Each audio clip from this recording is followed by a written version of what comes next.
గుండె చెదిరిన వారిని ఆయన బాగు చేయవాడు, వారి గాయములు కట్టువాడు. కీర్తనలు 147 3 పగిలిన హృదయాలకు, నలిగిన మనస్సులకు, కృంగిన బ్రతుకులకు యెహోవా ఆసన్నుడు. ఆదరణ లేక గాలివాన చేత కొట్టుమిట్టాడుచున్న నిన్ను బాగు చేయవాడు. ప్రభుని యేసుక్రీస్తు ఆదరించి ఓదార్చి కరుణ కటాక్షం చూపును.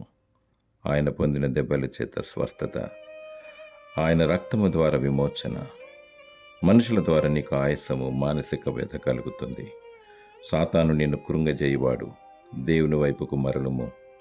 యేసు దేవుడిని నమ్మి విశ్వసించి ఆయనను దినదినము వెంబడించుము. నిన్ను బాగు చేయవాడు ఆయనే, నీ గాయాలు కట్టువాడు ఆయనే. దేవునికి అసాధ్యమైనది ఏదీ లేదు, సమస్తము సాధ్యమే. ఆత్మతో సత్యముతో ఆరాధింపవలను, పరిస్థితులన్నీ చక్కపరచబడతాయి. దేవుడు నిన్ను ఆదరించి దీవించునుగాక. ఆమేన్.